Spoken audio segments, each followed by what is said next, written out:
Since I can no longer ride escalators due to my stroke, I have got a new appreciation for elevators. When it comes to climbing, I am, or specifically my right leg is, partial to ramps rather than stairs.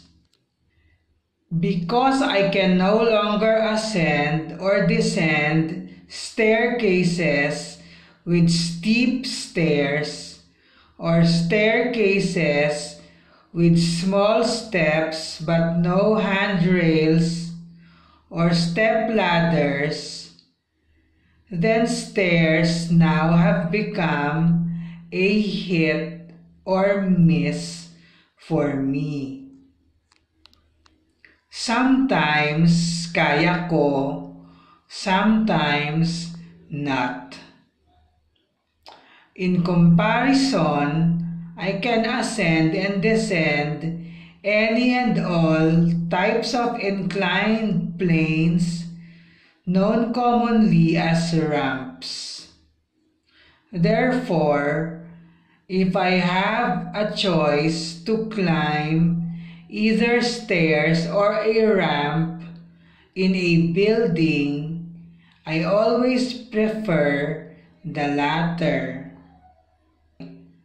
The videos and photos here are of me climbing a ramp at the Carmona Hospital and Medical Center to meet my neurologist, a ramp at the Walter Mart Carmona shopping mall, and a ramp at the McDonald's Carmona fast food restaurant, which I do numerous times a year. At home, it took me more than a year and a ton of effort of leg power before I could start ascending and descending our own staircase again. Well, ganon talaga. I did start vlogging in August of 2021. As remarked in my second to latest episode or webisode. In 13 September was published its outcome, the first episode of 100, this YouTube vlog channel. And in 20 September was published the second. Like so many other plantitos and plantitas, Mom is one, half of whose plants are ornamental while the other half are edible.